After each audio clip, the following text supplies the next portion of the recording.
তোদের মতো মেয়েরা স্বামীর সংসার কখনোই করতে পারে না। একটা ডিভোর্স দিয়ে আরেকটা ধরবি, আরেকটা ডিভোর্স দিয়ে আরেকটা ধরবি। যেই পুরুষের বেশি টাকা সেই পুরুষকে বিয়ে করবি। আর টাকা হলে তো তোরা স্বামীর সংসার বাচ্চা কাচ্চা ছেড়েও দ্বিধাবোধ করিস না যেতে। আর তোরা কীভাবে শ্বশুর শাশুড়ি স্বামীকে নিয়ে সংসার করবি? তোদের মতো মেয়েরা সংসার করার জন্য জন্ম হয় নাই। আর টিকটক করা মেয়েরা কখনো ভালো হয়? তোদের তো এটা পেশা, একটা স্বামী রেখে আরেকটা স্বামী ধরবি, এটাই তোদের জীবন জীবিকা। এইভাবে আরও ইত্যাদি ইত্যাদি বাজে বাজে কমেন্ট কিছু কিছু পাবলিক আমার ভিডিও দেখে এসে করে। কতটুকু জানেন আপনি আমার সম্বন্ধে? 3 মিনিটের একটা ভিডিও ফুল না দেখে যে আপনি একটা কমেন্ট করে গেলেন বাজে ভাষায়, আপনি কি এটা একবার ভেবে দেখেছেন আপনার ওই 3 লাইনের 2 লাইনের একটা কমেন্ট মানুষকে কতটা হার্ট করে? তবে আই ডোন্ট কেয়ার, এগুলো আমি কখনোই ভাবি না, কিন্তু কিছু কিছু সময় একটু উত্তর দিতে হয়। 3 মিনিটের একটা ভিডিও না দেখে আপনি প্রথম 1-2 সেকেন্ড দেখে ভাবলেন যে আমার 4-5টা ডিভোর্স হয়েছে, আমি 4-5টা স্বামী কিনে সংসার করি, ইত্যাদি ইত্যাদি। আপনি কোন স্বর্গে বাস করেন সত্যি আমার জানা নাই। প্রতিটা গল্প শেষে আমি বলে দেই যে এটা একটা আপুর লাইফ স্টোরি।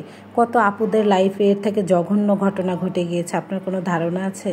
যে আমাকে বাজে কমেন্ট করতেছেন যারা, তাদেরকে বলছি, আপনি আমার কমেন্ট বক্সে এসে ছাড়তেছেন না আপনার বউকে, যে আপনি কতটা জুলুম করতেছেন আপনার কোনো ধারণা আছে? শোনেন ভাই, একটা কথা বলি, বউকে জোর করে ঘাড়ে সব কিছু চাপিয়ে দিয়ে সংসার করাতে পারবেন, তবে তার মনে আপনি কখনোই জায়গা করতে পারবেন না। কারণ জোর জবরদস্তি মেয়েরা কখনোই পছন্দ করে না।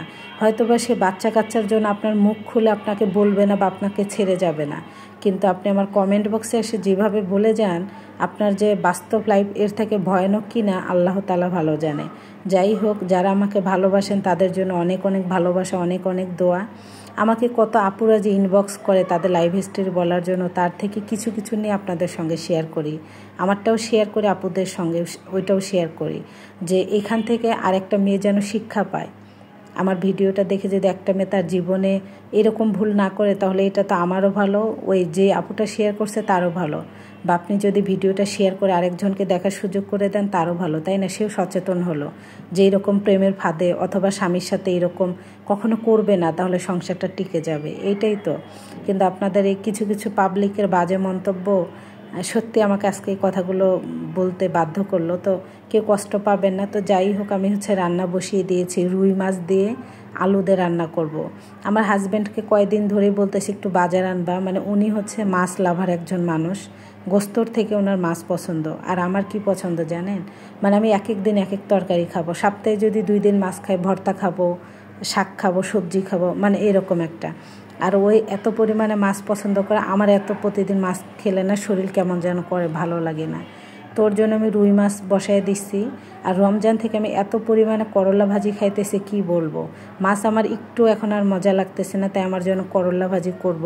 আর এই করলা ভাজিটা সিরিয়াসলি এত পরিমাণে মজা হয়েছে, আমি যেহেতু পরে ভয়েস ওভার করতেছি, মানে আমি একটু রাখছিলাম আমার হাজব্যান্ডের জন্য, আমি সবটাই খেয়ে ফেলেছিলাম, এত পরিমাণে মজা হয়েছে। মানে হয় না হঠাৎ হঠাৎ, কিন্তু এক একটা ভাজি এক একটা তরকারি অনেক পরিমাণে মজা হয়।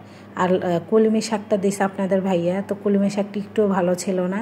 শাকের ভিতরে একটা মোটা হয় না ওই শাকটা, শাকের ভিতরে কিন্তু জাত আছে। তো যাই হোক, আমার রান্না বান্না শেষ। এই যে দেখেন আমি ঘেমে গেছি, এখন আমার রুম মানে মুছতে হবে, যেহেতু আমার একজাস্ট রান্নাঘর, রুম না মুছলে তেলকাশটা হয়ে যায়, রুম মুছতে হবে, কাপড় চোপড় ধুবো, আর কত কাজ আছে। রান্না করতে গেলে এরকম মেয়েরা ঘামে, এটাই বাস্তব। সব কিছু সহ্য করে স্বামী সংসার করতে হয়। তো এই যে বাবু এদিকে পানি খাচ্ছে। তো যাই হোক, আমার কথা কেউ কষ্ট পাবেন না। ধন্যবাদ সবাইকে।